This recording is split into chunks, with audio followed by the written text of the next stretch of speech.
दुर्भाग्य के साथ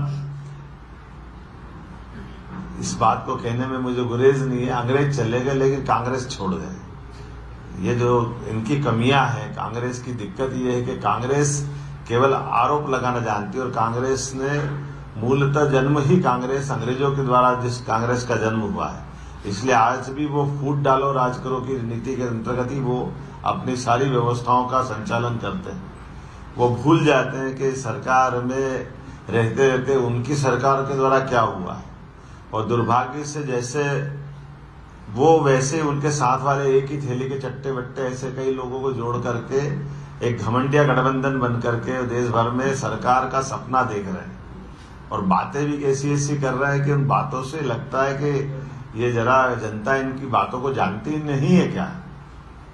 जैसे कल साहबजादे जी ने अमेठी में एक अपना भाषण दिया और भाषण में बोला कि मैं मेरे पापा के साथ 42 साल पहले आया था, तो जब देखा था तो यहाँ सड़क नहीं थी, यहाँ कोई विकास का काम नहीं था, 12 साल की उम्र थी मेरी, और अब ये सब हो गया। तो मैं ये मन में सोच रहा था कि अमेठी में 12 साल पहले आप आए, आप भूल गए कि आपके दादाजी भी वहीं सांसद रहे, तो फिर ये गलती किसकी बता रहा हूँ। फिरोज गांधी वहां से चुनाव लड़े थे, इंदिरा गांधी के कुछ लगते कि नहीं लगते? इंदिरा गांधी इनकी दादी है कि नहीं? पूरा खानदान वही चुनाव लड़ता रहा, खुद को इतिहास मालूम नहीं, और दूसरे से बात निकाल करके किस किस तरह की बात करते हैं। अब नई तरह के डरावने और संघर्ष की बात करने की बात कर, संविधान खतरे में, सरकार इनकी बनेगी तो संविधान खतरे में हो जाएगा। ये भूल ही जाते 10 साल से सरकार मोदी जी की है और लगभग 400 से ज्यादा समर्थन, एक तरह से हमने बड़े बड़े निर्णय करके सभी का समर्थन जुटा के धारा 370 से लेकर सारे काम करें। इनकी सरकार बनेगी तो क्या, सरकार तो बनेगी, लेकिन ये पाप आपके माथे है कि लगभग 1950 में संविधान लागू हुआ और 100 से ज्यादा बार संविधान का संशोधन किया है तो कांग्रेस के लोगों ने किया है।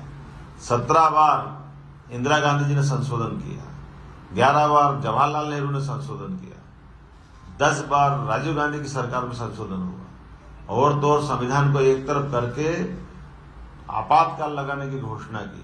ये भी पाप इनके ही सिर पे। ये संविधान से डराने की बात करेंगे, कौन सुन रहा है इनकी बात को? और ये एक नहीं, लगातार ऐसे घटनाक्रम है।